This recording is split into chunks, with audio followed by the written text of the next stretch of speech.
Good morning and welcome everyone. Thank you for joining us for today's webinar on land acquisition in Ghana, hosted by the UK Ghana Chamber of Commerce. My name is Alice Asafo-Adjei. I'm the founder and director of Mustard, an architectural company here in Accra, Ghana. Land acquisition, in my profession, it's something that I have to deal with or liaise with clients on all the time. So I have a particular interest in this webinar, and I guess I'm lucky to be the moderator from this. And I hope to learn a lot, as much as I will, and I'm sure you guys will as well. So land acquisition in Ghana, especially in large scale commercial purposes, is fraught with many challenges, as most of us will know. And according to the UK Ghana Chamber of Commerce 2020 Climate Survey report, land emerged as the second highest cost for doing business in Ghana as a component. It presents a two-pronged challenge, which is basically high cost and poor access. Investors and businesses are unable to access large tracts of land for commercial use and development due to the general insecurity of the land tenure system, lack of transparency, multiple sales, frustrating bureaucracy, and intrusion of unqualified middlemen, among other factors. And I'm sure, with those of us who are logged on now, whether it's commercial or personal transactions, I'm sure we've all either experienced it or heard people who've had these issues. So in spite of many reforms and plans introduced by the Land Use and Spatial Planning Authority, these issues still persist. In 2020, the government announced the intention to implement a blockchain-powered land digitization program. I can't even pronounce that word. And actually, to be honest, I don't even know what that means. And when we get into the Q&A and when the presenters start, it'll be interesting to actually understand what that means. I've read that line several times and since this morning, and I still don't understand what that means.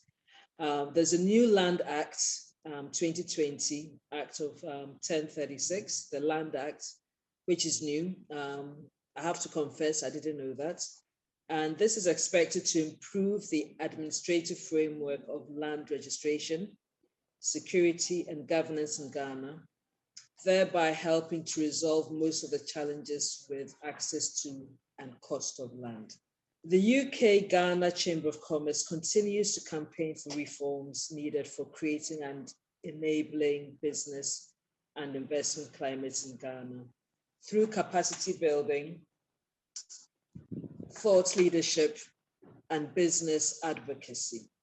This webinar's principal objective, therefore, is to lead the conversations on land acquisition in Ghana for businesses in Ghana amongst our member companies. So today we are joined by three gentlemen who have great knowledge and experience in these matters. So the following presenters are Mr. Christopher Amanortey Akwesi. He's a partner at Minkah, Premo Co, and he specializes in land, family, and estate planning. Also joining us is Dr. Richard Adjapong. He's the liaison relations with LMI Holdings. And Mr. Timothy Anyidoho, head of delivery and compliance at Lands Commission, Ghana. I'll just read you their brief profiles, if I may. Just bear with me. Okay, so Christopher Amanortey Akwesi is a partner at Minkah Premo Co, and he's responsible for land, family, and estate planning. And Christopher, when we get you can just do a quick introduction. Dr. Richard is a expert responsible for liaison relations and land landholding subsidiary of LMI. He holds a PhD in management science, and his expertise spans land acquisition strategy, land development, and regulatory procedures. And Timothy is a licensed surveyor and a lawyer. In addition to his role as head of delivery and compliance, he's also the Deputy Chief Land Administration Officer and acting an AG Greater Accra Regional Lands Officer. So those are our three presenters. And we are happy to have you join us. Just a little housekeeping before we get started. We encourage your active participation throughout this process. There'll be Q&A, there's a Q&A box and a chat box. I'm not sure that I'm using the correct lingo, but I'm sure you know what I mean. So as the presenters are presenting, please drop your questions, any comments that you'd like to make into these boxes. This is the Q&A box and the chat box. Between Jocelyn and I, we will somehow get through them. So without further ado, well, I shall invite Dr. Richard Adjapong. You are on. Welcome. Okay, good morning. Good morning, members of the panel and attendees. It's a pleasure to be invited to participate in this webinar organized by UKGCC. I am Richard, and I'm representing LMI Holdings, which is we'll be talking mainly about investing in Ghana's property development sector, as well as what we are doing as a business group, as LMI Holdings within the Ghana industrial real estates and industrial parks. So please, Jocelyn, if we can proceed to the next slide. We'll be talking about Ghana's property development in general. We will have a slight overview of what it is, like a bird's eye view of it. And then we look at investment opportunities in this area, talking about residential, industrial, and commercial purposes, as well as we'll introduce our Dawa industrial zone, which is a key thing for us. And we will conclude. All right, so please, we may. So when it comes to Ghana's property development, what we look at within this whole country is that it can be clustered into three main subdivisions, which are, as you can see, the public sector real estate development, as well as the private individuals developing. And then also we have emerging private sector real estate developers that are largely unregulated. And most often the activities of these three groups are facilitated by the banks and the primary mortgage facility market, which is not really full-fledged. It's in its early stages at the moment, but it's showing great and enormous potential. So that is something that is key. And when you also align the whole thing, we look at the residential property, which tops it up. And then we will come down all the way down to the industrial property, which is now burgeoning, and it's bringing up with the main industrialization drive and everything that is springing up, and also chasing the residential one. But as we all know, the residential one is way ahead. And then in between, we have the commercial property developments, which I believe Alice has, who is an architect and who knows much about that as well. All right, so please, let's move to the next slide. Okay, so when it comes about investment opportunities within these areas, largely we have the primary investment opportunities that pops up within the property industry development within our country. We have the, like I said, the residential ones. We also have the commercial ones, and then we have the industrial real estate ones. However, there are other areas whereby we can also touch on, which is not mainstream capital intensive like such, which is like the maintenance services. And then we can also touch on the repair services as well as the rental services, which comes in. So when it comes to, for example, the repair services or an area that is ripe for investment, it could be like plumbing works and electrical works and the wiring and things and so on and so forth like that. And then also when it comes to the maintenance services of areas that are prone for investment and things like that, we can look at, excuse me, we can look at road and drainage maintenance. We can also have refuse collection, and then we can also have landscape maintenance. So these are areas that are huge, and when you look at about the 85,000 yearly output of houses, mostly in the residential areas, that comes up. These areas can serve as huge prime areas for people to invest in. People need to maintain, people need to rent out their properties, so people can come in, investors can come in to take huge opportunities of such things. Please, next slide. This is where we also come in as a group. LMI Holdings is a Ghanaian, wholly owned Ghanaian conglomerate that has been divided into various subgroups. So we have the construction sector of our construction groupings of our LMI Holdings. We've named it Shamrock, that's into civil engineering and the likes. And we also have the logistics and warehousing, that LMI Logistics, that's into logistics, warehousing and transportation. And then we also have the industrial utilities that we've named Southern Utilities.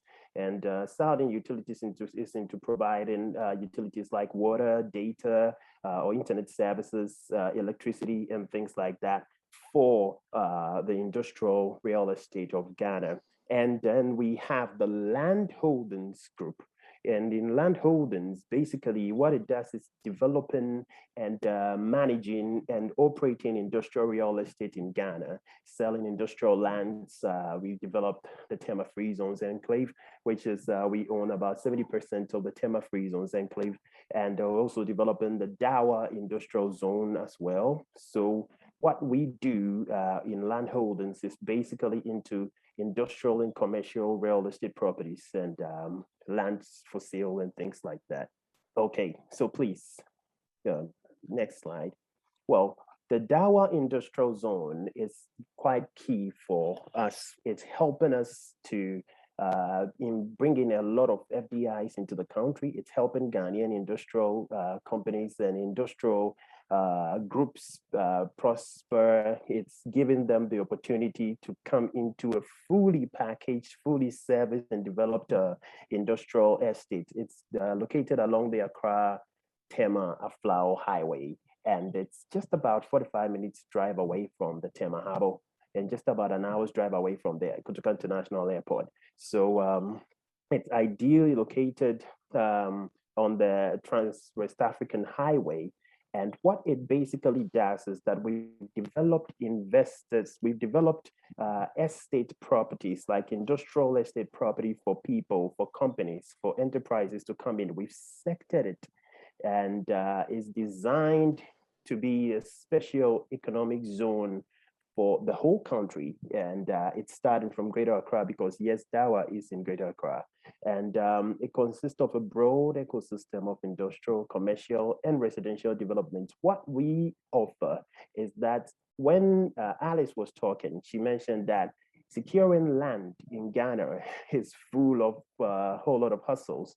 When you come into areas that has been designated as this industrial zone, like Dawa Industrial Zone, you will have a hustle-free industrial land to acquire.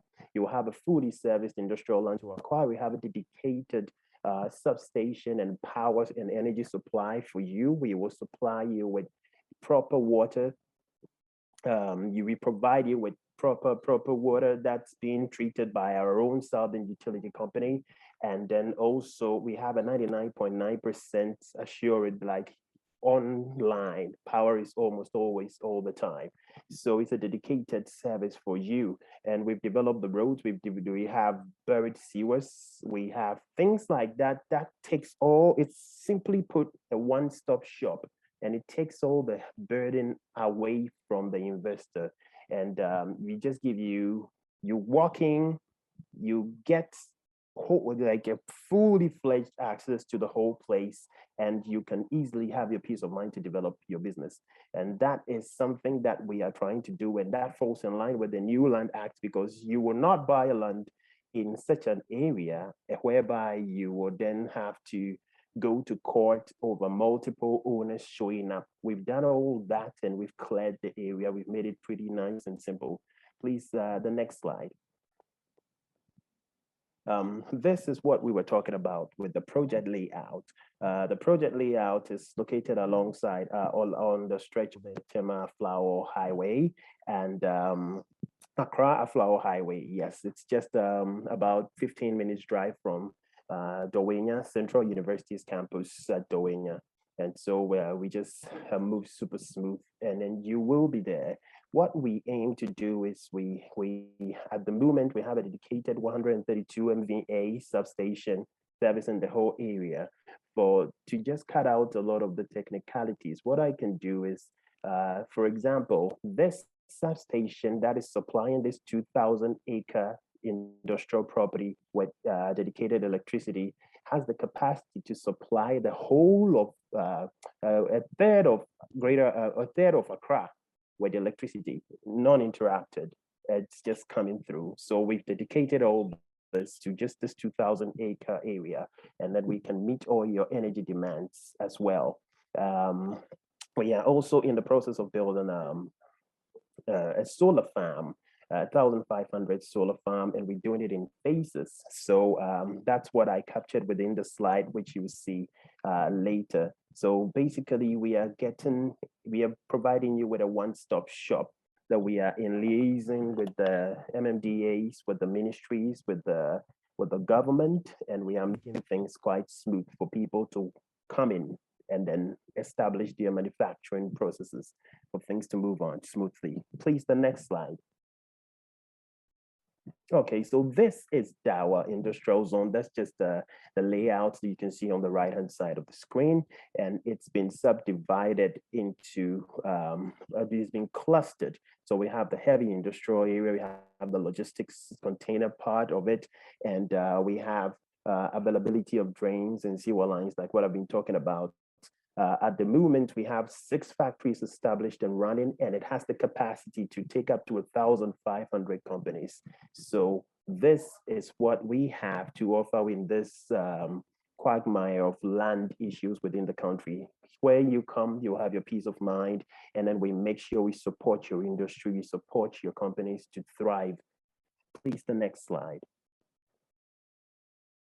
So when you come to Dawa Industrial Zone, one of the things that we are projecting as a country, as a wholly owned Ghanaian entity, is that we're giving you a one-stop industrial shop. That's it. It's a one-stop shop industrial zone, and it helps to alleviate your challenges with regards to investors coming to go through multiple means of trying to secure land and also trying to get a reliable supply of electricity and things like that. And the Dawa Industrial Zone is also creating quite a lot of multiple jobs for the people skilled, unskilled, semi-skilled. These jobs are being created. It facilitates infrastructural growth and opening to vast banks for development of the country. Please, the next slide.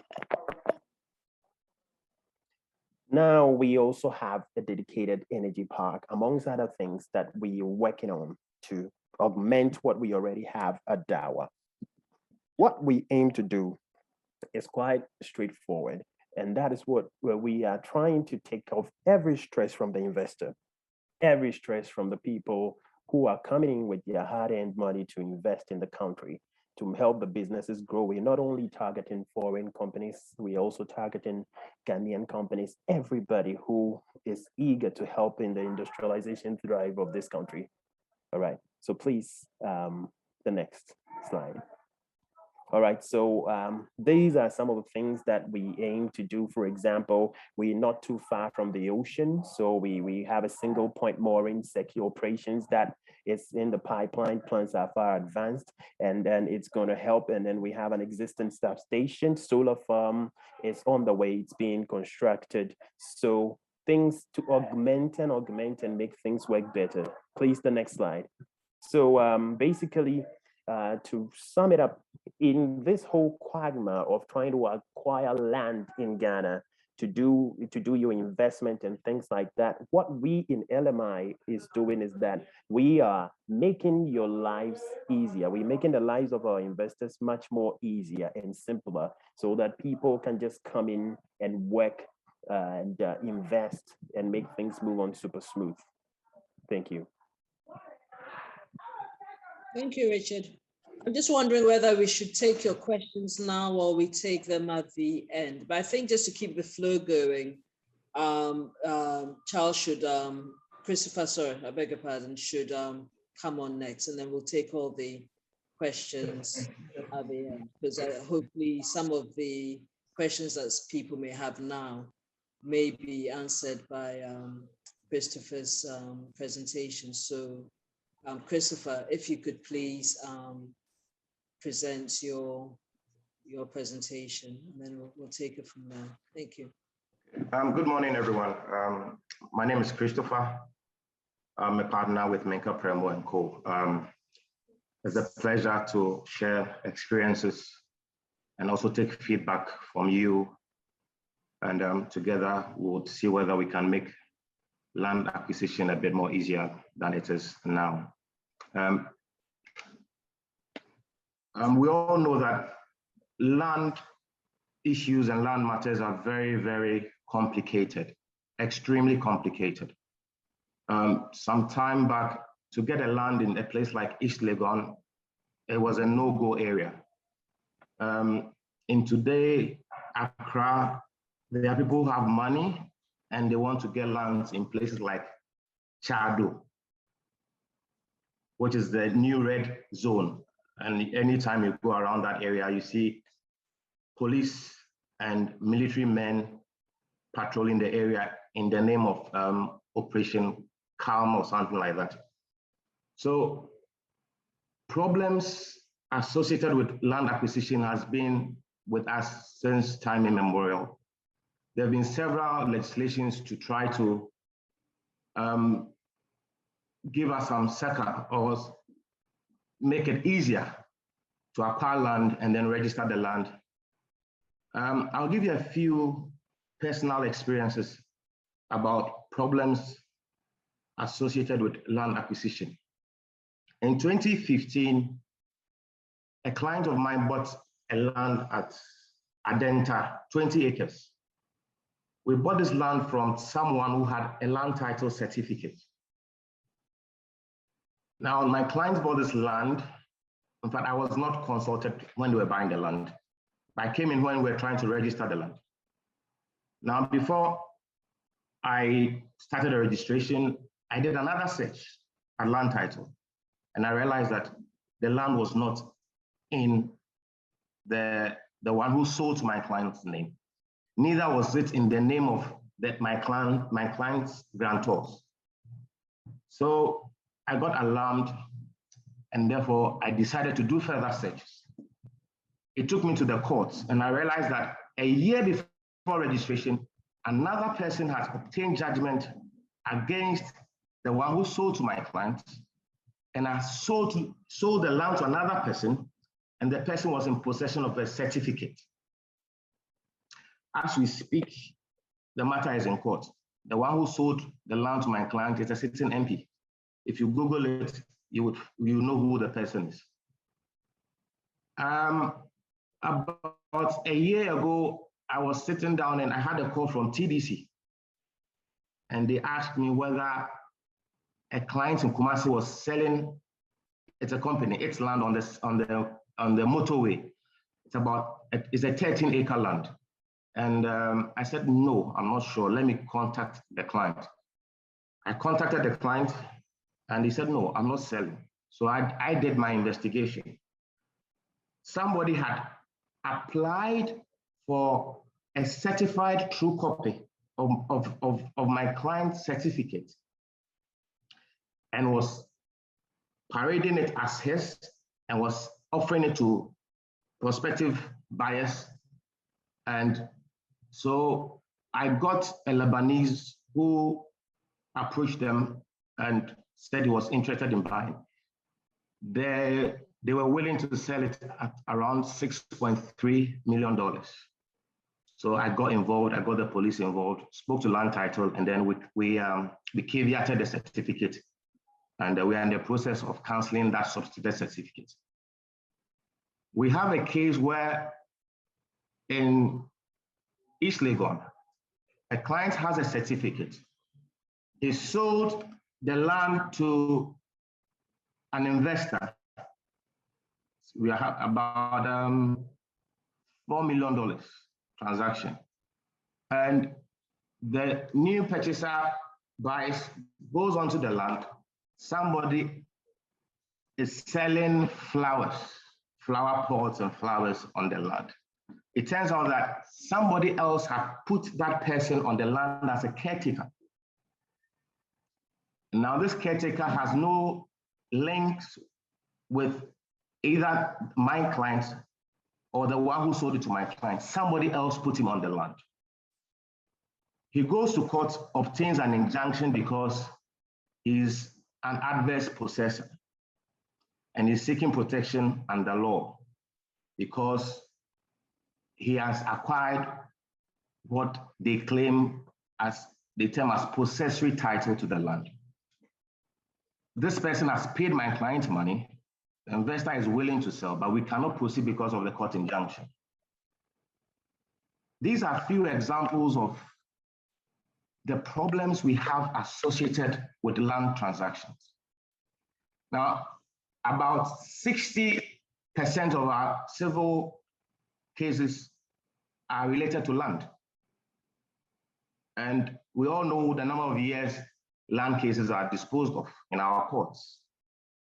So these challenges brings us to the topic of how we should ensure that if we are to acquire land, we would not face those challenges. And then, or if those challenges come up, what are the protection that we can get in law? The next slide, please. So anytime that anyone, whether it's for investments, it's for one plot of land to build your house, you should make sure that you get adequate information regarding the land. It used to be the saying that once you have a certificate, you have an indivisible title to the land. It will be very difficult, extremely difficult to impeach your title. And you could hold it as the Bible and feel safe and protected. But with these examples and experiences that I've shared with you, you would notice that it is not that safe anymore. And therefore you need to take more precautions when you are acquiring land. Next slide, please. So in your due diligence, we have tried to give you some guidelines, some of the questions, some of the facts, some of the documentation that you need to ask for in able to make sure that you are acquiring good title to the land. Now, let me add one last example. We were in court and it was a case involving my client who also had a certificate. Now, when we submitted or tendered our certificate, there were some, according to the judge, issues regarding the certificate. Now, the problem was the date on the certificate was different from predated the date on the site plan. So the certificate was signed on an earlier date and the site plan was on a later date. The court held that our certificate was not credible. Our certificate was not credible, even though there was nothing wrong with the certificate. The matter is on appeal, and I will not go into that. So there will always be challenges with certificates, and therefore, in our experiences, in our dealings with clients, we have tried to present the client with some questionnaires, some things, some tools to look out for to make sure that you are at least getting good title to the land. Now, when you are buying a land, for instance, that has a certificate, you should find out whether at least get the date of registration, and is in the land title, is in the Act now, Act 1036 now. Whether the land has like there's a yellow card when the certificate was signed. If you know the date that it was dispatched, you have to ask all these questions. Now, these questions you write to the Registrar of Lands so that they respond in writing. And therefore, should you go to court and you tender these things, it helps the judge to know that, oh, the site plan's date came later after the certificate because of several processes or regimes or policies that land title itself has gone through.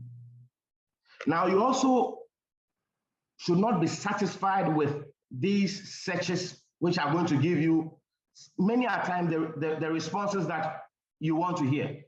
Yes, the person will have a certificate, as I've indicated and demonstrated. He would have everything. He would have the land. He will show you the land. But you go onto the land and you see somebody selling flower pots. You should ask further questions. Who is this person selling flower pots? How many years has this person been on the land? This will give you an indication whether somebody will bring an injunction because he's an adverse possessor, or you will be able to enter the land and start your development. Now, with the earlier cases with the Adenta case, for instance, I found out that there were judgments against my client's grantor because of further searches beyond the certificate.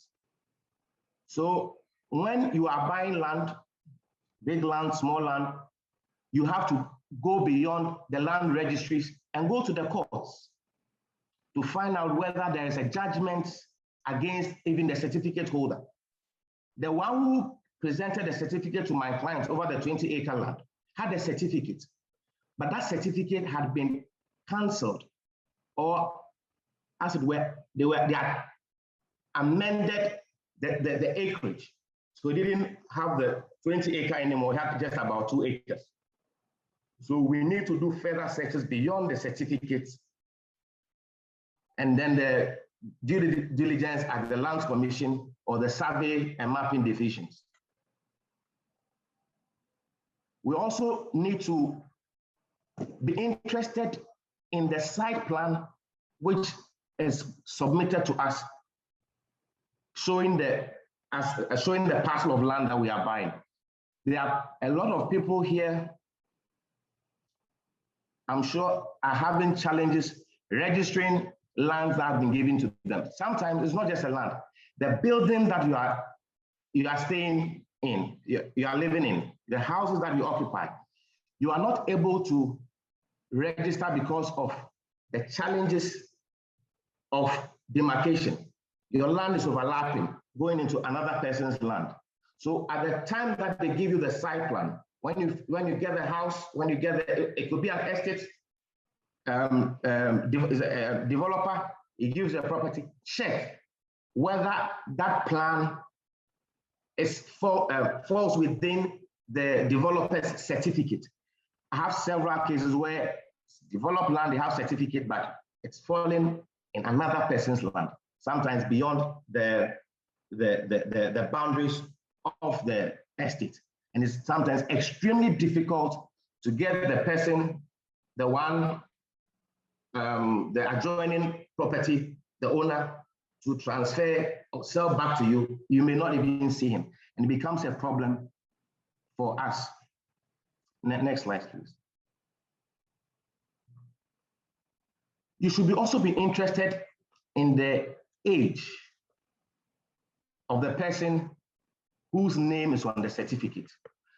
So there are many people who buy land properties in the name of their children. Now we have several certificates here. The kids are not in town. well, it's a process of transferring. But sometimes the child is a minor.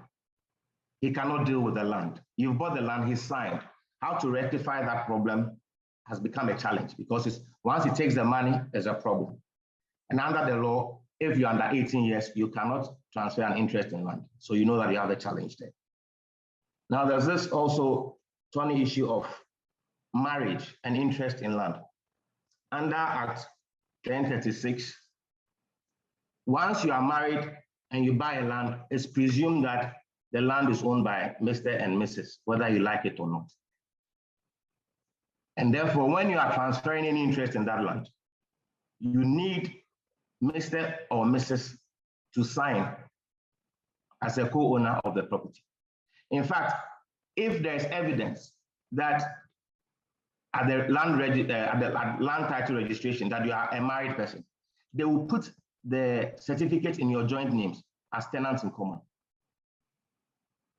I just sold a property and it was acquired, I know, during the time when the guy got married. And the one who bought it acted through a lawyer. And he didn't ask me for the consent of the spouse. Should the spouse have a problem, should the woman have a problem with the husband, and this woman decides to challenge that particular transaction, I am sure that lawyer would have a lot of problems with the client. So it is very, very important that we check these things now. If you are buying a certificate in the name of Mr. A, please, it will be important to ask for maybe your marriage status.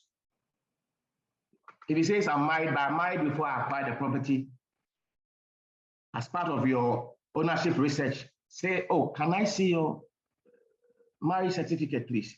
It's important for me to see your marriage certificate. It's very important because in a strange relationship, a woman can come one day and say that, look, I'm a joint owner of the property and you didn't have the authority to transfer the whole of the interest in the property. Next slide, please. So I've spoken about the description already. There's also another property on the Oxford Street. Before that property came, I think it's number 1 Oxford Street. They have sold the land to a lot of people and they were not the owners at all.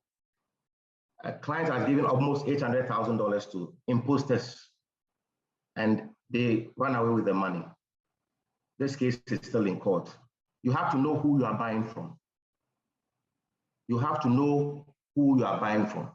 Kwesi Mensah will come, yes, with the name Kwesi Mensah. He may have a passport, possess a passport with stamps from South Africa and Dubai, which is very easy to travel to these days. And therefore, you think that, yes, he's Kofi Mensah. Sometimes it's difficult to fight fraud. It's extremely difficult. But if you go to the property and speak to boundary owners, they will know that Mr. Kofi Mensah, definitely. You could show them the picture and you say, no, this is not Mr. Kofi Mensah. It's happened several times. I've seen it more than 15 times in my very short years as a lawyer. It is common these days where people take somebody's name, they go to the land commission, get a certified true copy, get that name, travel within a year or two, 3 or 4 times to these foreign countries, come, but you always have to do your check. Sometimes it's good to take multiple IDs, apart from but they're always quick to give you the passport because they have the stamps of another country and you believe. Ask for the maybe driver's license, national ID, or any other form of ID. It's very important. These days too, you cannot register your land through TIMO's institution without a TIN number. So you need your tax identification number. Now, so if the person says it's Kofi Mensah and the land is registered, you just have to check with the appropriate authorities, either GRA, whether yes, it matches with the name that you've been given. It's extremely important. Next slide, please. Probate, another challenging area. So most of the initial lessees of government who acquire land around Labone Airport are deceased by now, most of them. And the kids are having the probate or letters of administration. So you should also inquire what the documents that they have, the probate. Is it in your name alone? Is it selling? Who are the other interested parties in the property? It's very important. So because they may come with a father certificate, maybe they've not even gone for probate. They will say, oh, they will go and do it later. No, there may be family issues you are not aware of. Make sure they go and get the right documentation. And sometimes, depending on the value of the property, go ahead and register it, vest it, register it before you can deal with all the beneficiaries. Power of attorney. There are a lot of people who are not in this country who are selling their properties through the attorneys. Please make sure that you get the right IDs, both of the attorney and then the owner of the property. And also make sure that at least you consult a lawyer to make sure that the power of attorney meets the requirement of the law.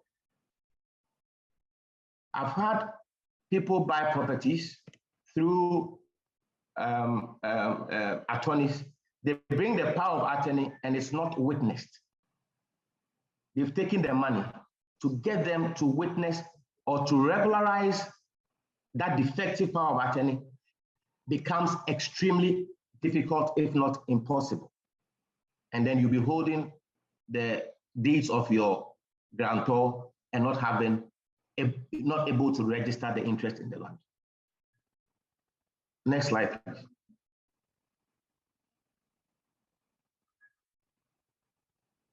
Also, trust documents. Trusts are normally for the benefit of beneficiaries. So the trustees may sell, but you may need to inquire further about the interest of the beneficiaries. The extent of the trust documents.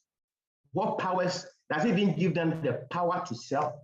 Can they sell on their own volition, or they need a consent of the beneficiaries or a court order? These are very important. They are documents which we are not able to register because they did not probe further. They did not audit the document well, and before they bought it. Once they had money, they had to buy property. And it's also a challenge. Now, with this spousal issue, the question has always been, how do I sell my property when I'm a developer? I develop in my name without my wife giving me issues. So we always advise that at least get a document where it says that you can all the time sell properties which is in your spouse's name, so that it will benefit both sides. If the spouse is willing to give that, then you are lucky. So it's very important to always get a sole or separate agreement from each spouse to be able to transfer such interest in the property. Next slide, please. So as I indicated, these searches are very important, and there are various places to seek the information that you require to acquire a good title in a land or subject properties. The courts are there, the land sector agencies, town and country. There are people who've bought land who cannot develop because the place is zoned for a different purpose. It's for industrial, and they've sold it for commercial use. You cannot build it unless you go for rezoning. Sometimes Timo will tell you it's either impossible or extremely difficult, and you don't want to get into that. There are even houses that people have built and the zoning is not right. You cannot go and register that interest in the land.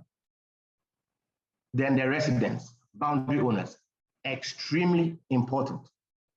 Under the New Lands Act, section 14 to 18, it talks about the creation of the customary land secretariat, where families and clans can come, set up a secretariat with the supervision of the support of the Lands Commission, and then there's 2 lands administration administrator support you. They are supposed to gather information concerning family and stool lands. When these secretariats are set up, you can go there and ask get information from them regarding a parcel of land in these areas. Family lands, stool lands are one of the most difficult lands to acquire. Very, very difficult because of our issues of family ownership, family leadership, who the family head is, and all these things. I'm sure you all have these your experiences. Let's go on. Now, those who, like Doc was saying, they bought Dawa. You realize Dawa used to be farmlands in the olden days when you're driving to Ada. And there are instances where LMI will go to Dawa and see farmers on the land.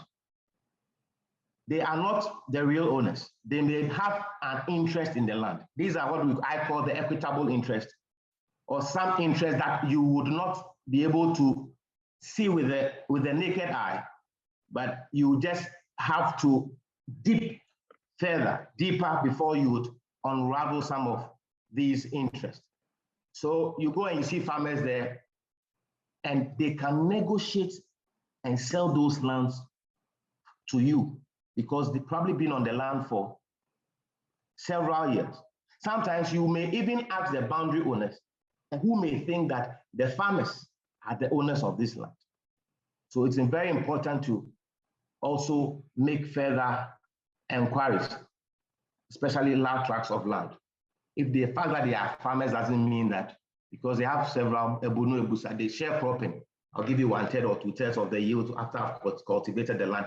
The landowner is sitting somewhere, but you may acquire a land from the wrong person and your title will be voided when it goes to court. Tenants, you are buying property at Osu and there are tenants in them. You have to check the tenancy agreement. How many years left? There are tenants who have 25 years interest. You bought the land. You only notice or get to know after you bought the land. And this will be a challenge. Easements, people have a right of way on certain lands. You have to know all these interests, various interests, covenants, and then licenses which are associated with a particular tract or interest in land. Last slide, please. Yes, some people also have rights to profits, to take certain fruits for certain lands. You acquired it for land, for farming purposes, but it has some right to be taken. You have to dig further to get all the information pertaining to that particular land. And don't be shy asking for all the documents. The law says that if the documents are more than 30 years under the New Lands Act, it is not important to ask more than 30 years. So anything less under 30 years, the law gives mandates or places an obligation or a duty on you to be diligent and exercise care by seeking that information, raising further requisition, auditing them before making a decision whether you want to buy, invest 2.55 million in those lands. Next. So in conclusion, if these stories that I shared with you when I started my presentation, fraud, as I said, is difficult to fight all the time. But sometimes with a little care, right steps, you would be protected. And now for lawyers, we always say that conduct these searches and have them recorded because of principles in law, which we say is a form of a defense. So should you do all these things, and if you are sued by, say, the rightful owner, you have a defense in law as a bona fide purchaser for value without notice of all these things. And your interest may be protected depending on the facts of a particular case. So it's very important to conduct searches. These people lost huge sums of money.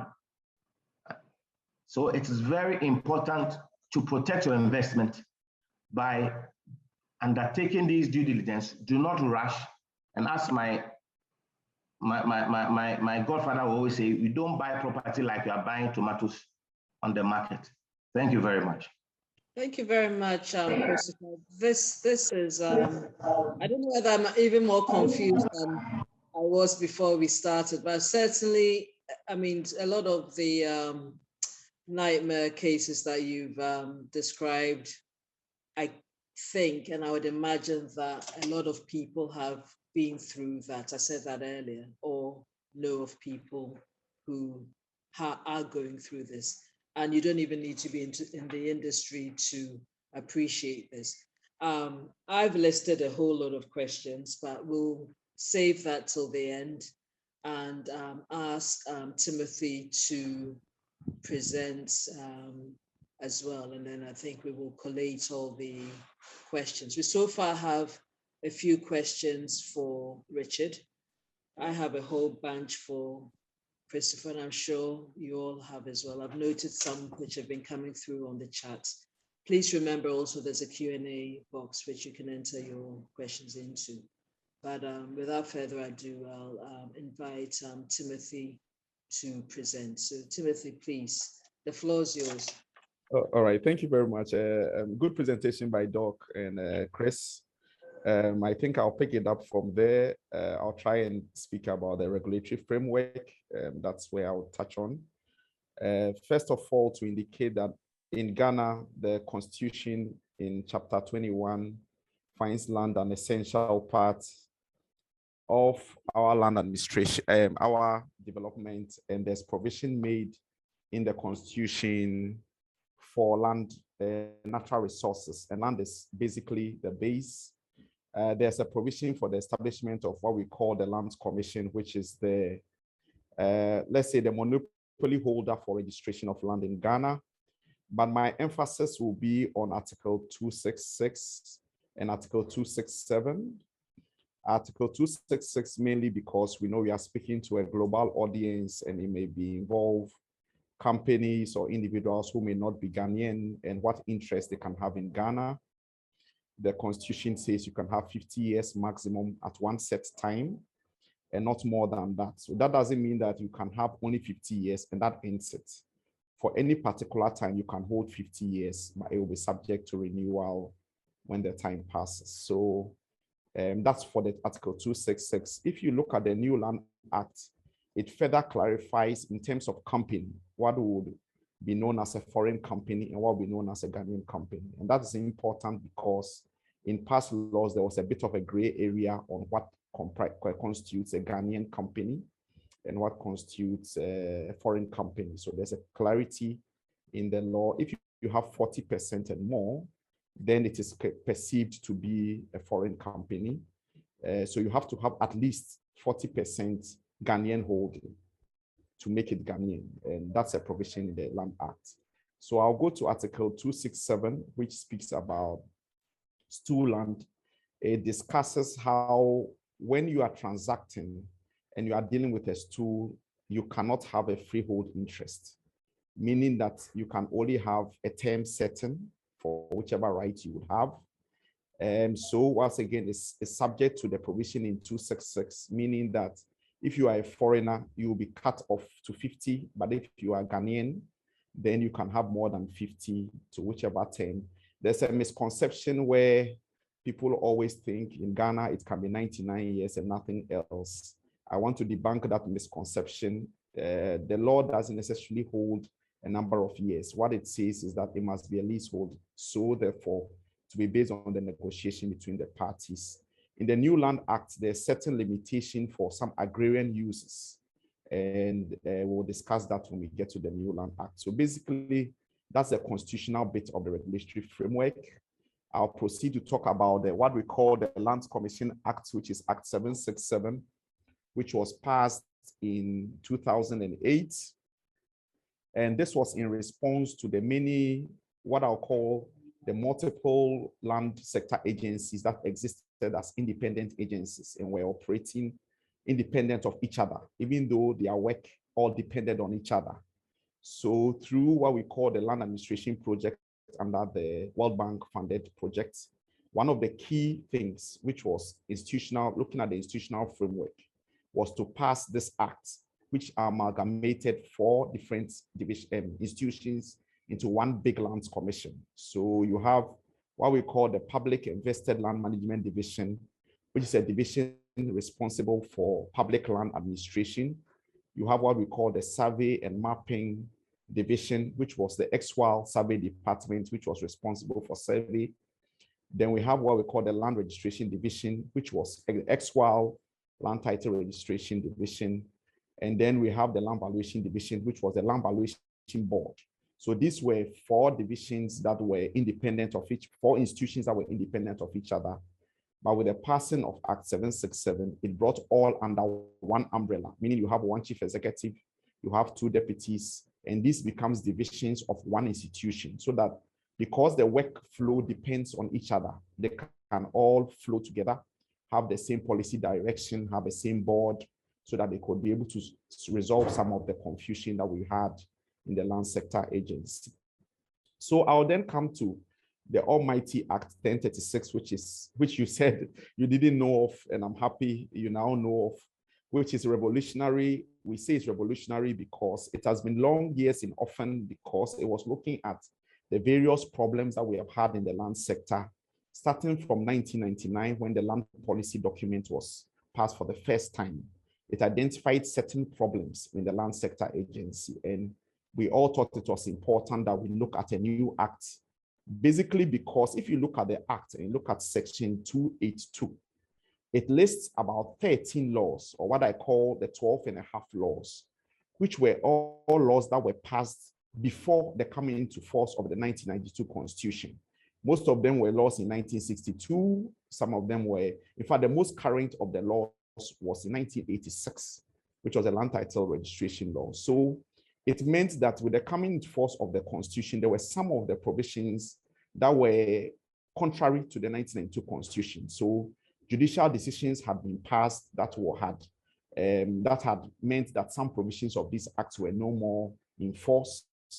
Things had gone, technology had come, a lot of new things had come in terms of land administration, and therefore there was a need for a new act. Graciously, on the 23rd of December, whilst we were all thinking of Christmas, the president assented to the bill into act and now brought to forth the Act 1036. So I'll run through a few provisions in it that I think are forward-looking, that may answer some of the questions that Chris raised in terms of, for instance, if you look at section 117, it talks about the fact that in 1 month after coming into force of this act, the planning authorities, which is the various authorities that are responsible for planning, should provide for Lands Commission what we call their development plans. So it seeks to integrate planning with registration, so that now what the registration component, which is the Lands Commission, has also the ability to confirm whether somebody's development conforms to the layout of the area. This was seeking to resolve what Lawyer Chris was saying. You buy a land, you have title, but you can't develop it because it is zoned, for instance, a playground. It is zoned, for instance, a waterway. Now, if we're able to do this, the effect will be that even during the registration process, the Lands Commission can now be sure that it is registering land that also conforms to the planning. This was provided in Article 267 for stool land, but now this act has expanded it to involve any form of land. And when Doc was speaking, he was emphatic about how LIM has gone, the Dow Industrial Park, they've made steps to make sure that their title is perfected. I'm sure he will credit the Lands Commission for deliberations that they had with us to ensure that we're able to sort out their title for them at the beginning, so that they would have taken the burden that their developers may have taken on if they had come to them to have transactions. That is very critical. I think Lawyer Chris also had spoken about section 130 that talks about searches. Hitherto, there was no law that indicated a time limit for production of searches. As we know, Lands Commission is a public sector agency, sometimes fraught with its own internal inefficiencies what the lawmakers did was to be able to put a timeline to searches, which is 14 days. What I would admit is that the Lands Commission is not there yet in terms of providing the searches in 14 days. However, the law has made it so. So it has provided a certain target that the Lands Commission has to work to, such that when you put in your search, you know that in 14 days, you should be able to get a result to the search. So the law in section 130 has provided that. If you look again in section 102, it speaks about a certain 3 months rule. What I call the 3 months rule, meaning that anytime anybody lodges an application with the Lands Commission, there will be a 3 months by which Lands Commission should respond to the applicant, whether that application is doable or not. In the past, you have applications pending sometimes for years, 3 years, 4 years, 5 years. The applicant will not have heard from the Lands Commission, so therefore they are not sure about the status of the application. What the provision does now is to say if 3 months, within 3 months, the applicant doesn't hear from the Lands Commission, they would deem that document registered, whether the applicant's document meets the requirements or not. And this provision is supposed to put pressure on the Lands Commission to at least communicate with the applicant. And this is very important. It's supposed to help the Lands Commission in this process of efficiency. I think Chris also spoke about section 14 to 18 about the customary land secretariats. And then he went again to advise us on the complexity with dealing with families. Now, all this is supposed to help us they're supposed to help the families and the stools and their clans to have what we call the customary land secretariats, which will now become a point of contact, which will become a point where due diligence also can be taken because they also have the power to do searches. It will now be easier for people to know who the family head is, who his principal members are, who the chief is, who his principal elders are, what kind of grants they have given. Because in the past, the chiefs and the stools will feign the fact that, oh, we didn't know our predecessor had granted that land to Mr. A or Mr. B. But with the coming into effect of this law, the customary secretariats themselves will keep records of their transactions. So when Lawyer Chris was talking about due diligence, it may also include going to this customary land secretariats as your first point of call if you are dealing with family land, school, or skin land. We also have provisions on, he talked about issues of land guards when you started speaking about how land guards have been a menace in this country and how people have employed land guards to protect their land. Land guards have been criminalized in Act 1036 now. If you look at section 12, now you are in danger of jail terms of 5 to 15 years if you engage people to disrupt people who have title to land. So for those who are quick to find macho men and people with some fiscal strength to be able to protect land, they should be careful, because if they employ such people and then they are prosecuted for it, there's a risk of jail terms of between 5 to 15 years if you deploy people such as these land guards. Also, Section 50 of the New Land Act seeks to discuss among the covenants what we call the renewal, guaranteed renewal for indigents, for Ghanaians, for those who acquire land, because one of the fear people have is that what if we acquire the land and the interest expires? For instance, you have 50 years, the 50 years is done. What then happens? Because there's a fear of exorbitant fees being charged by the land owning groups. The Act also looked in Section 50 to have some guarantees for Ghanaians, for indigents, and then for some category. If you are a non-Ghanaian, the law doesn't guarantee a renewal, but it can appear in your agreement by way of express covenants, because it doesn't cut you off. You can expressly state that in your agreement, and it will bind both parties, and you can do some renewal by that.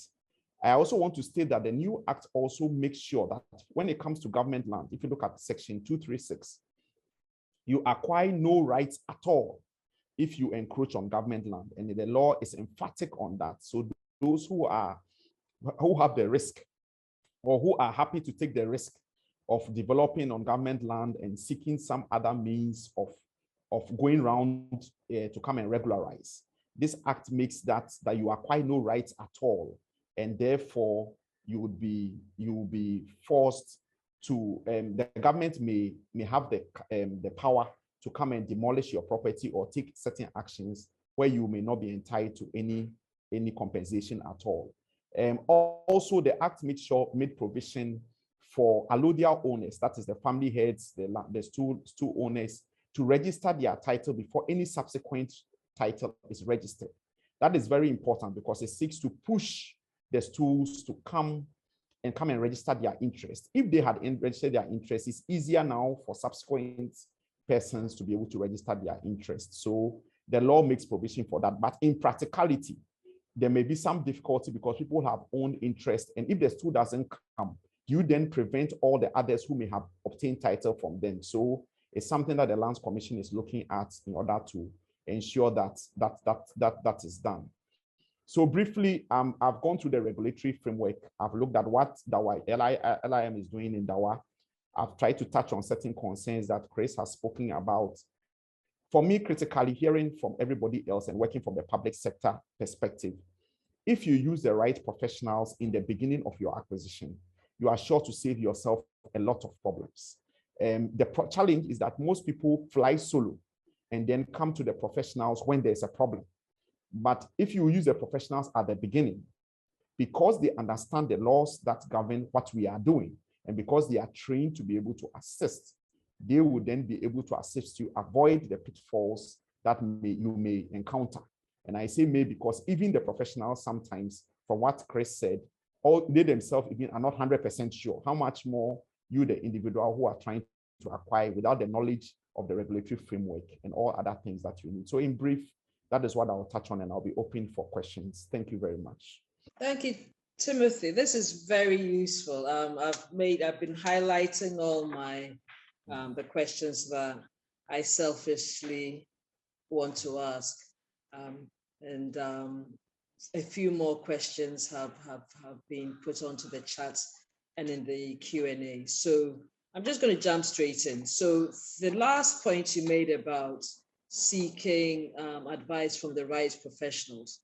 Okay, so, and I think it's a bit of a no-brainer that obviously a lawyer, actually there's just a few steps backwards.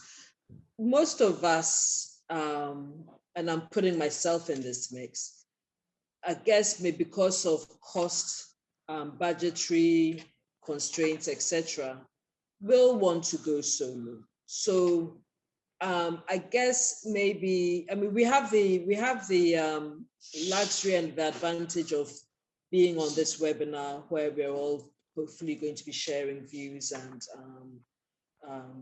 help each other with our experiences. But I'm sure this is a very small percentage of the population. And the point I want to get to is that I think your average person would not think so far as to getting professionals on board right from the get-go. That's number one. Number two, even as we're on the webinar now, it's obvious that a lawyer who has experience in land acquisition or land issues would be someone to get on board right from the get-go. But beyond that, I wouldn't, and maybe a surveyor, but beyond that, I wouldn't really know who to get on board. So number one, who are the right professionals? And also where you're dealing with, are we as the general public, are we able to have an informal consultation with Lands Commission, saying that, okay, you know, I just really want to have the advantage of something similar to this, you know, just make a quick appointment, come and see someone at Lands Commission to see what I should be doing before they engage a lawyer, because, you know, obviously, Christopher, your fees are a bit eye-watering. So, you know. Really? Far from that. No, you, I mean, not you specifically, but lawyers, you know, we are all afraid of lawyers. I'm sorry, I'm just going to put it out there. So if no, but let me clear this misconception. Lawyers are, yes, we are not expensive. I mean, depends on the scope of work, but it saves you money. The examples I gave, I'm serious. We're talking about millions of I get it, yeah. So it's very important. Yeah. So it's better for you to, I mean, give something small for a lawyer for him to do this. But let me add this quickly to where Timo, another act, for instance, a conveyance, it says that it can only be prepared by a lawyer. Under Section 33.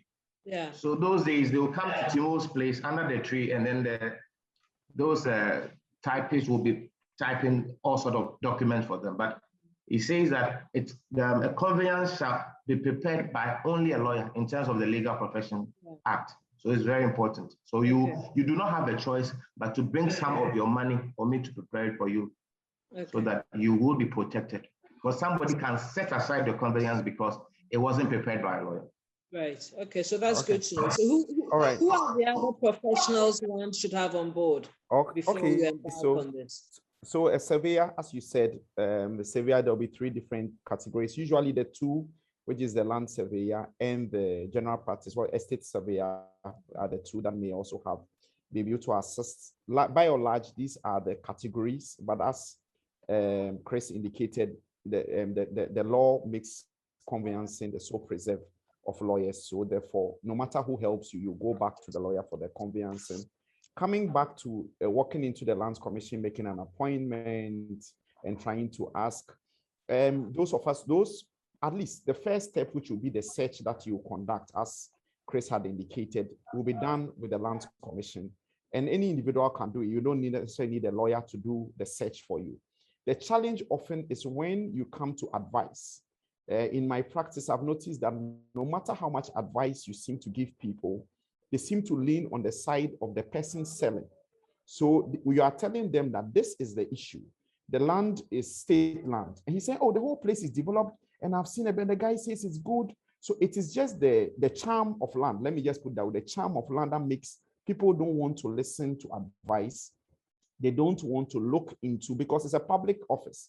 And there are lawyers here, there are surveyors here, and that's part of the mandate to be able to advise. If you've come to some regions, for instance, Greater Accra, Eastern region, we've tried to get it right a bit with what we call the Customer Service and Access Unit, which is like an identified place where you can come. Our website we've tried to do some revamping with the website, which is lc.gov.ghana, which is a place where you can. Does it work? Does it work? If I were to log on right now, yes, it works. So I was I was very careful to say, because I checked just before I came online. So it does work. Yeah. It does work. What we've left is that when you put the feedback in, we've noticed that we may not be as prompt as we used to. So there's what we call a complaints unit that is being developed now. As you see, delivery and compliance is a new creature in the Lands Commission that wasn't there before. It's all in response to some of the concerns that we've had over the years. So as we say, we are open for advice for those who need it. And I think if you hold us responsible, we'll become more responsible. Let me put it that way. Okay, so but then are you suggesting that we don't hold you responsible? No, you hold us very responsible. I'm saying that you ask us, you do the inquiries, and then we are ready to respond. And all right, I'll move on from that. Changing. Things are changing a bit. Okay. So another of my selfish questions. So as when we started, I said, the government has announced the intention to implement a blockchain-powered land digitization program. First of all, I don't know what blockchain-powered means. And what is a land digitization? I can't even say the word program. What is that, please? Okay, so if you look at the new Land Act itself, the Land Act itself, Section 73 to 76, 79, talks about what we call e-conveyance. That is also very new to us, but it's something we are adopting from the developed world, where ultimately we look at where we can do conveyances from the beginning to the end, with electronically. That again, the license will be given to legal practitioners to do so. So the digitization is supposed to be leading us there. If you know how Lands Commission has worked over the years, you need paper-based, you have to come to the office physically, you have to bring a document. So the whole digitization program is to be able to put our maps in a way where you can do online searches, you can make requests online. So that's all the big digitization is So it's about. basically to be able to do online searches. And not searches alone, to be able to process documents quicker in a more digital environment. Sorry, just as feedback, I mean, lots of big English, you know, it's like, some of it is also political English, you know. so we'll take it as that. So that is it. And the blockchain submitted a question asking that would it not make sense to have a standard checklist, which is legally approved? Yeah. So not legally approved, but like Chris has gone through the list of what he believes the due diligence should be done. So if you come to a Lands Commission office, you should have some standard checklists. But our checklist relates to the requirements that you need on the document before you bring the document to us, so that it reduces the work internally. Some of what Chris has spoken to is a general checklist that you find from practitioners, from lawyers, from all kinds of surveyors. But if you come to Lands Commission to give you what we require, for instance, are you Ghanaian or you are not Ghanaian? Are you married or you are not married? Based on Chris's presentation, those kind of questions is what you will get. Yes, our website again will list some of the checklists which we need to work on, and it can advise people on what to do in brief. Okay, I'll just read some of the questions from the Q&A. Just bear with me.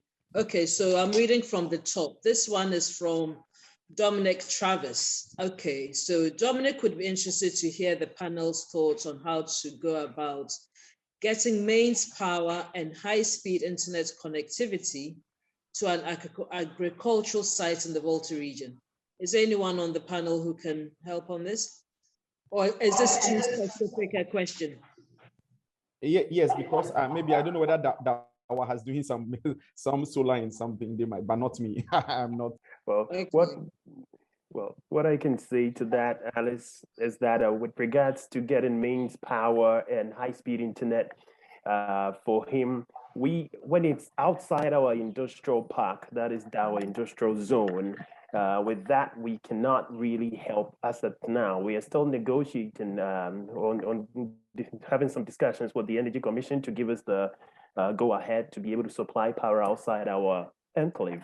At the moment, what we can do is that if he works within our enclave or he owns property in our enclave, then that will be guaranteed. We can easily supply him with that. Okay. Dominic, I mean, it just sounds like this is something we may have to take offline because it's certainly out of the remit of this conversation, it seems. Queendale Asante, that's a lovely name. Okay, so Queendale wants to know what happens when the lease of a land is over. So when it expires, basically, does the property go back to the original land owners? And I think Timothy and Christopher touched on this. And so guys, please, who would want to answer that? Timothy. So yes, the general principle in law is that once the lease expires, you yield freely whatever is on the land, has the land. So it means that you don't have any interest in the land anymore. But as I indicated, you have options to renew. You can go back to the landlord and then seek renewal of your lease from the landlord. But once the lease expires, you cease to have interest in it, and you can only have an interest if you go back to negotiate for an extended term. Yes. All right. Queendale, I think that would answer your second question. And Dominic, you're welcome. Okay, so Mr. Duku. So Ghanaians living abroad who have already purchased land, for example, 5 years, and are currently in the process of registering their lands, what are their options, seeing as they are not in the country, so would not have national IDs or TIN numbers? And there's Gordon, are you asking if GRA has stopped issuing TIN numbers? I don't know, someone else might know. So basically, if you're technically not a Ghanaian resident here, therefore you don't have any Ghana ID number, how do you then go about registering your land? Yes. So based on lessons learned after just a month of implementing the TIN number, we found out that they would have to, GRA is making provision for provision of some tax identification for non-resident Ghanaians because it's an issue that has come up. Those who have submitted already, we are not going back to implement the law backwards. So if it's already been submitted, then we proceed with what we have. But the GRA is working to have some temporary or whatever, some form of tax identification to deal with that. So he should not be worried at all. GRA is taking steps to provide for non-Ghanaians. And if it's submitted already, then that's fine. Okay. We'll proceed with that. Good. Okay. Another couple of questions. So does one still need government's approval before acquiring large tracts of land for commercial use, such as commercial farm, from traditional rulers? Or can we just deal with the traditional rulers? And it sounds like I would be a bit nervous just dealing with traditional rulers to be. Yes, so this is one of the innovations in the Act where it consents. It didn't used to be there for family land, so it's under what we call the large-scale acquisition. So the minimum of 10 acres and above. Now, no matter what the land holding is, you need government's consent or concurrence from the government, meaning the Lands Commission can intervene to assist in that one. So do some checks, make some community engagements.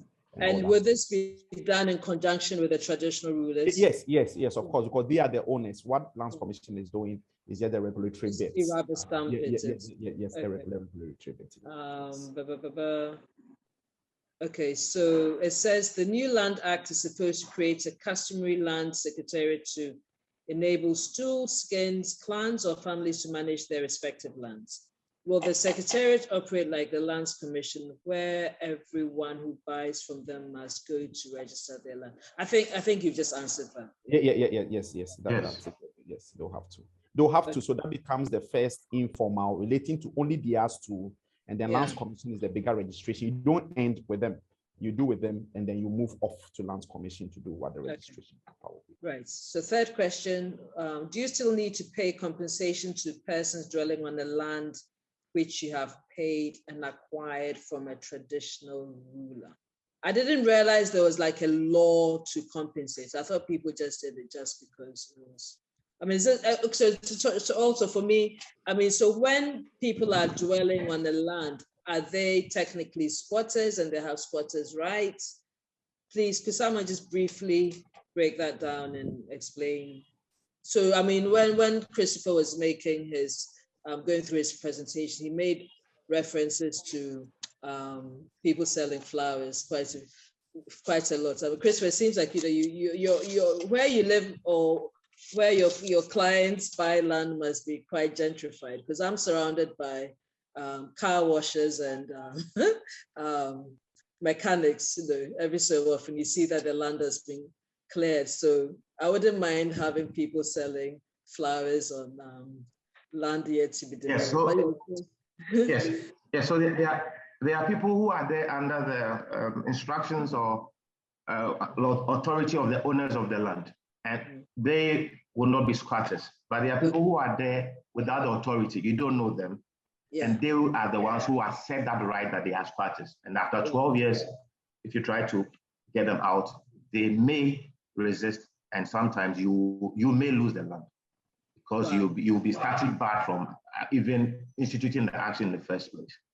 So this question is a bit because I don't know whether it's asking, because it's asking whether you pay compensation. So if the people on the land have been put by the owners, you don't have to pay them anything, presumably. It depends. So I'm sure he's talking about ground rents. Oh, okay. Or traditional or customary rights. Sometimes it's not money. It could be schnapps every year. It could be a cow every year. Okay. These are the terms of a contract or a particular lease. So it's not compensation. It is ground rent, because you are just a lessee, so that you have that connection of a land owner and then a tenant or a lessee and a lessor relationship. So these are customary rights or some peppercorn rent in the agreement, just to establish or get the relationship going. Okay, but then what guides you in this? How do you know it's not a bottle of schnapps or a cow? It's a function of the contract. It must be spelled in the contract or the agreement between the parties, yes. Oh, wow, okay. Oh, that's good. Okay, huh. So I've learned something, okay. Is it a crime to front for, sorry. Is it a crime to front for a foreigner in acquiring land so that they can get a longer lease? I would imagine so. No. It is wrong. It is wrong by all standards. Yeah. But the person who asked this question, I mean, come on. Okay, all right. So can a family or clan claim back land which was compulsorily taken from them by government for a particular purpose, but which government has failed to use or has wants to use for another purpose? Yes. I would think no. I mean, if government has taken, how are you going to claim it back? Yeah, you know, because the families, their lands that government acquired, that government may not be using for the exact purpose that it was acquired for. The misconception is that families assume that once they are not using it for that, then therefore they have the rights to go. Still, your rights are extinguished if government decides to return it to you. There are rules that govern that, and in the new act it provides a procedure quickly. What the good thing about the new act now is that it makes acquisition very stringent. If government doesn't have the money, don't acquire.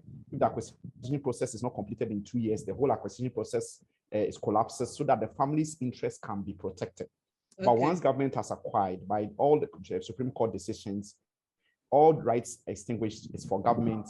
If government doesn't want to use it, government can then now decide to amend the EI to take company. And then, but as long as government has not returned it to them through the right means, they cannot just hop on it and start exercising ownership rights under the guise that government. But when government acquires the land compulsorily, so that's the word, isn't it?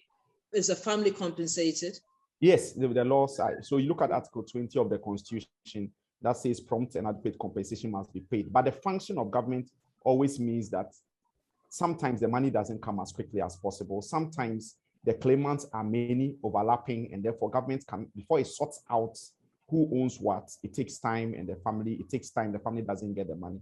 And compensation is a one-off payment. So more often than not, if a generation takes it, the next generation comes and they are claiming, I have not gotten anything, I don't know anything about it. So those are the challenges with compensation. But that is the main problem. It's not about the compensation or government. When government pays them the compensation and government doesn't use it, then they try to come back. The next generation will come back and they begin to claim the land or saying that, well, they paid the compensation ages ago. And that's the issue between government and then the issue with the families, return the lands back to them. Yeah. Many a time compensation has already passed and they want the lands back. Okay. I'd like to link this into your section 117. So I was paying attention, the development plans. So if, for example, government has taken over some land and then they've said they have some master plan and development plan, and over the years, nothing has happened to it. So we're basically saying that there's no redress. You know, government is government and that's pretty much it. That's number one question. And then an Accra specific question, and this is a bit of a selfish question for me as well, because I've just heard so many different stories about this particular tranche of land sandwiched between the Accra-bound motorway and Boundary Road. So that bank of land, which was empty for forever and ever and ever, in the last, when it came under the underbridge. So is that Boundary Road? Just after the that's Boundary Road, yes. Okay. Under so the bridge. Certainly the last 2 years, there's just been like a rush of development. I mean, literally like every month, if you pass by, there's something. And from anecdotal conversations on TV, etc., you know, stories banding around about how these developments are actually not meant to be happening in this zone, and that zone had been left empty for a particular reason. I'm linking this into your reference to development plans, etc., which presumably, me as an architect, any developer, there's some questions coming from developers here. it would be good for the industry, people who want to invest in real estate. I mean, from the webinar that Steve Gray, one of the guys, Steve Gray did on, what was it, financing of projects, there was a reference to there being, let me get the figure right, 8.4 million housing units required between 2018 and 2047. I don't remember whether it was you or Christopher who said there's 85,000 units yearly output currently.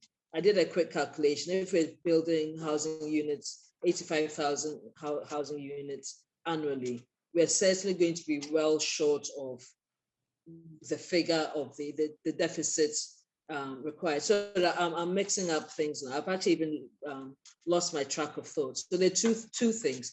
The land between Boundary Road and Tema, what is the real reason why it was left vacant for so many years and why it's being developed now? Let's start with that one. So that strip was left for many years as what we call an open space area because of the concerns of civil aviation. It was an aviation issue. If you fly to Ghana, you find out that you approach from that angle, and human activity comes with bird activity, and bird activity means that there will be bird strikes. In fact, about 3-4 years ago, if we all remember, they downgraded our aviation something because they felt that there were so many bird strikes whilst planes were coming down. So it was an aviation risk. Now, what has happened is that... Can I just interrupt there? But yeah. I would beg to differ. I mean, human activity surely actually ruins the habitats of the birds. So surely human activity makes them go away. So this is an explanation from the aviation people that you bring food, you bring stuff, these birds come, they pick them up. So the activity increase, the bird flight within that area increases and it risks flight. So there was some intensive meeting between Lands Commission, Civil Aviation. What has happened is that the aviation has cordoned the area that they think is most vital. They've tried to put in some whatever sensors they need, and they think that that area may not be so important in preservation now. What the effect has been is that developers have gone in, they've tried to develop, so you find some social. That's why you hardly see permanent structures there. You see tent-like structures up to the extent of where the police station is. And beyond the police station, you start seeing more brick and mortar buildings, because from the police station coming to the underbridge, the risk of building high-rise building because of, again, flights coming into, you find tents, those open areas, so that it could conform with the open area, recreational, less structure builds. Okay, I don't want to labor the point, but these tents, temporary structures, are performing receptions and etc. All kinds of things. Rich, they're serving food and okay. Anyway. Yes. So that's it. You've answered my question. I don't want this to be the Alice show. There are more questions in the chat apparently. Christopher, do you have anything to add on this one from your legal point of view and your experience? As a policy issue. Yes, and then you asked something before that. So, Christopher, can you add to this, or you'd rather? I said it's a policy issue. I have nothing useful to add to this. Let me see more questions on the chat. I've been told there are more. Okay, so this is from Divine Asafo. Okay, so Divine says Divine, so I said he, but it may be a she, so forgive me. He was doing it again. Conducted PhD research on land conflicts and housing developments in peri-urban Accra, and found that although some developers have land title certificates, they are still in court because of overturned judgments, resulting in new landowners. His question is, how integrated is the Lands Commission with the courts to know which lands are under litigation, even after certificates have been issued? And then let me just read a couple more. So please, that one would be to both Timothy and Charles. There's another point on the compensation on land. Okay, so that's been, the question is, how do you eject such persons if it is through compensation or court order? And another one from Adjapong is, if a Ghanaian acquires or purchases land, can his or her American child inherit the land where the child is not resident in Ghana? And there's a third one, but I think I'll just let the panelists answer the first two first before I read this, please. So the first one is about the whether basically there's joined up thinking between Lands Commission and courts. Do you speak to each other? Do you both know what's happening? Yes, we do. We assist in many ways, expert witness, whatever assistance that they might need. The Lands Commission is available and is in constant communication with the courts on the matter. So that I can speak to. Secondly, you indicated something. How successful is this? Because I suspect the question is being asked because it's probably a bit of a loaded question, because I would imagine the person doesn't think that is working, or actually, yes, you confirmed it exists, but yes. How well does it work? There was an instruction by the CJ sometime last year about what we call the composite plan being an essential part of any litigation. That was in response to a memo that one of our colleagues at work wrote, seeking that we can assist in that regard. And those are huge interventions. The rest of it is training between Lands Commission and the judges and discussions. Sometimes we are also parties to the suit, and therefore there's only an extent to which we can assist, because we are also may have contributed to some of the problems, and therefore in some cases we are also parties to the suit. So, and we are available to obey the orders of the court at all times. So that collaboration is strong, and it must be, because that's the only way we can resolve. Right. And Christopher, from your point of view, do you? I'm sure you support this wholeheartedly.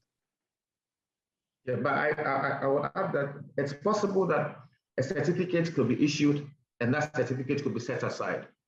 And the Act says where it gives the instances where such instances will happen, fraud, mistake. So yes, you can have a certificate, it will go to court and it will be impeached or set aside. So, okay. I mean, these are issues that we cannot really, help that much. That is why when you are buying your land, you have to conduct the necessary and the proper due diligence. Okay. And that if you take the right steps, you can get the defense of a bona fide purchaser for value without notice exercise.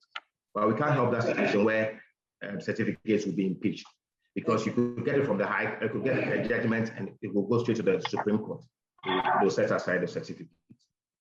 And then one more question for you. This was the one with presumably a Ghanaian born and citizen. Yes, your child will get what a foreigner will get. You could get a 99 years, but when you are transferring to your child, he would have that constitutional restriction.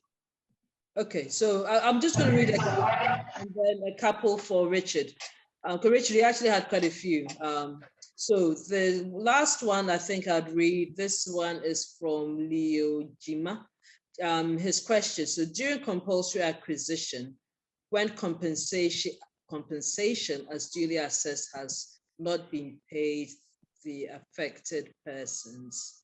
Okay, it's basically asking who has a right to sue or bring action against when the compensation hasn't been paid fully. Yeah, so anybody who's affected by the acquisition would have the right to seek redress in the High Courts. The Act says so. So in the High Courts to claim his compensation, and there are many instances where whose families have sought the assistance of the courts to claim the compensations. Okay. All right. One for Richard. So, and this says, how much does it cost? Basically, what's your rate per square meter in Dawa, please? Oh, in Dawa, we sell it for $80,000 US per acre. Ish. Sorry. Okay. I hope that answers the question. So there are quite a few questions here for you. So I'm just going to read them out. So it says, how does the formal acquisition process start? What is the offer letter? What happens once agreement has been reached? Which environmental law governs the industrial enclave? Are your lands litigation free? I would assume so. Are there connecting roads? I'll also assume so. I think I can answer a lot of these for you, actually. Is there sufficient power supply? Of course, yes. Are there drainage systems? Yes. Is there available sufficient supply of water? I would imagine so. Is there internet connectivity? You have already answered that. So the only ones I think which I can't offer a suggestion or answer to would be formal. How does your formal acquisition process start, and your offer letter? All right. So thank you. Am I right to answer yes to all the others? Oh yes, yes, you're so much on point. Yes. So with regards to our formal acquisition process, we have what we call the land inquiry form that will be given out to potential clients, people who are seeking to know more about it. And then so they'll fill out the land. Since our place have been zoned, yes, it's been zoned. We've clustered it into various industries and where to site them. The land inquiry form gives us that kind of insight into what the client intends to do. For example, maybe he's into cement manufacturing, steel fabrications, or etc. and the like. So we send you that, and then afterwards we can invite you also for a site visit, so that we show you around the place. Our lands are, yes, litigation free and the likes like that. So we will then send you an initial non-binding offer for you to consider with your team and your group, and then we take it up from there. Okay, great. Okay, so we're coming up to 10 to 12. I think I've totally enjoyed this, I must say. I think we've taken enough of the time of Richard, Christopher, and Timothy. It's certainly been a pleasure having you all here today. And on behalf of the UK Ghana Chamber of Commerce and our presenters, Richard Adjapong, Christopher Amanortey, Akwesi, and Timothy Anyidoho, I'd like to thank you all for taking time out of your busy schedules to join us on today's seminar on land acquisition. A recorded version of this webinar will be available on our website and on the YouTube channel. The UK Ghana Chamber of Commerce continues to provide platforms for networking, advocacy, and trade services. Connect with us on Facebook, Twitter, LinkedIn, Instagram, and YouTube.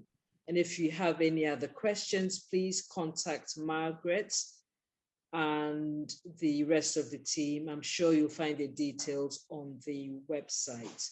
And we hope to see you again on our next webinar. And thank you so much. I've totally enjoyed it, and I hope and learned a lot. There's more to learn. So I hope you will look back on this recording and bounce off questions to UKGCC, and then we can also then farm it out to the presenters. Thank you. Thank you very much. Thank you for the opportunity. Bye, guys. Thank you for the opportunity. Bye.